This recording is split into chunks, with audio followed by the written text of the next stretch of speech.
Here in Washington, the military budget has increased exponentially over the years. And as Ashlee Banks reports, spending could stay on the same course despite a change of power in the House of Representatives.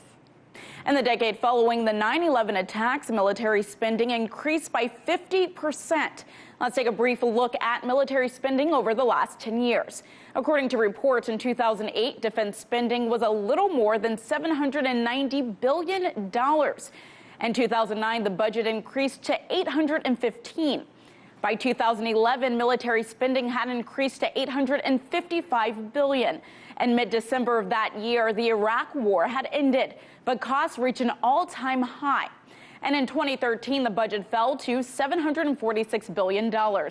Military spending decreased in 2015 to $736.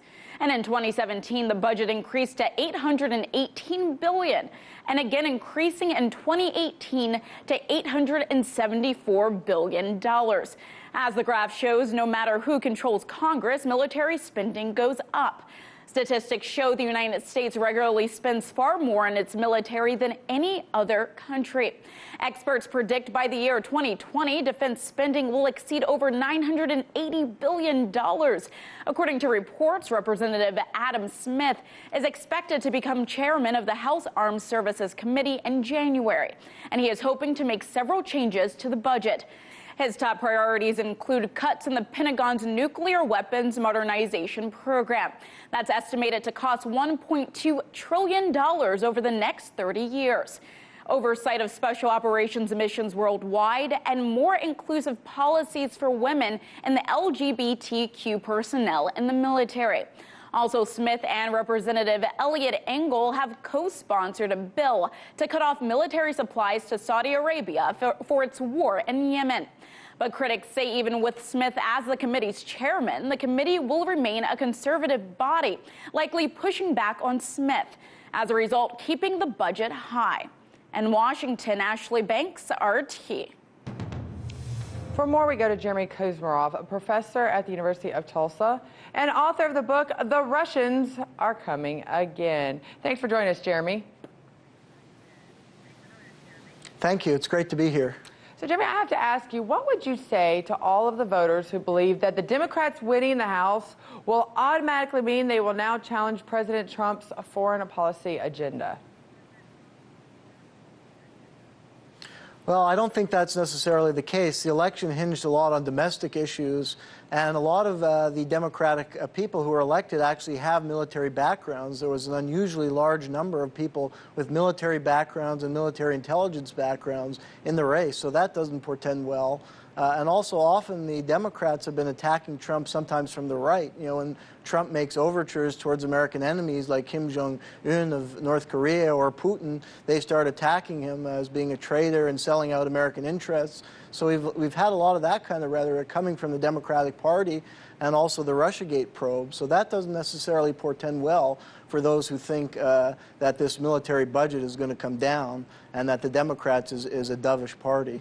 Well, it's interesting that you bring this up because in 2016, the Democrats mainly have said that it was the Russians that interfered to help get President Trump and the Republicans elected. Now, after 2018, the midterms, there's now a Democrat-controlled House. So have we seen this whole idea of the Russians interfering in elections? Because now Republicans and Democrats have both been elected. Are we kind of going to see that kind of go to bed, or is it just going to ratchet it up for other reasons?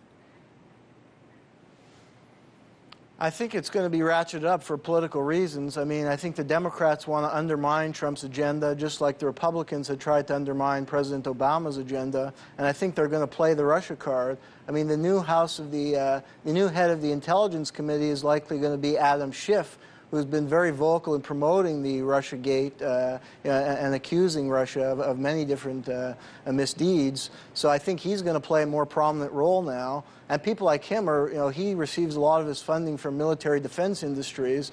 And I think one way that the United States can justify continuously spending so much on the military is to make like the Russians are a great threat and trying to subvert our democracy, and that the Russians gave us Donald Trump. So I think, unfortunately, we're going to see a continuation of this anti-Russia hysteria. But don't you think Representative Schiff is smart enough to realize, okay, wait a minute, you can't go with this narrative that the Russians gave us Trump if the Russians also gave gave us the Democrats and gave you the power of the House to put you in this position you're in right now. Do Democrats actually think that that is actually going to work, or the people are going to buy into this? I think they do. They've been using that. I mean, there's a deep-rooted Russophobia in American culture that goes back to the early Cold War years, and I think they've been trying to feed off this. And we've seen this over the last several years. And I think it also serves certain interests within the so-called military-industrial complex, because America needs an enemy, and Russia is a very convenient enemy. So I think they are going to continuously accuse Putin of different things, from meddling in elections to aggression in Ukraine. I think that's just going to continue because it's the only way to justify the huge military budgets, and it's a kind of bogeyman they can use against Trump. Well, and as you properly pointed out in your last answer, I mean, that's with some of these military contractors are some of the biggest donations and the biggest lobbyists here in Washington, D.C.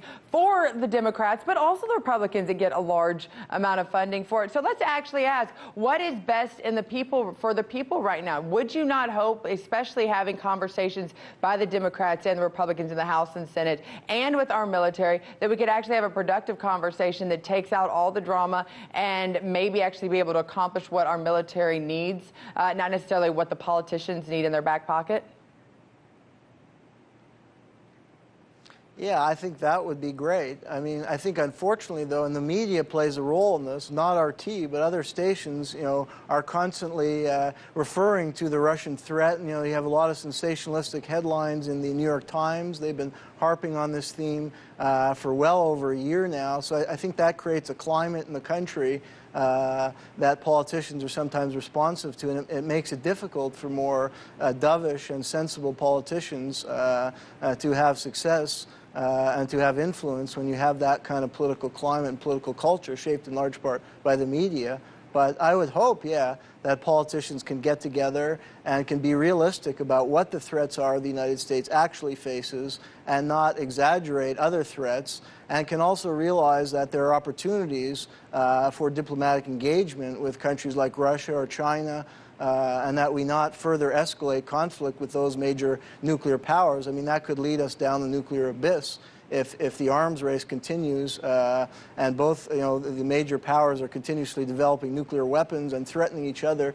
We could be seeing a nuclear war break out in the future, and that's what nobody wants. Well, Professor Kuzmarov, thank you for joining us, and thank you for offering your insight. And we can be optimistic. We can have a dream. Let's just hope that the politicians do their best to make it a reality. Thanks for joining us. Hey YouTube, thanks for checking out our channel. We hope you enjoyed the video. We have tons of content for you just like this. For more of RT America's one-of-a-kind news and analysis, be sure to subscribe to never stop questioning more.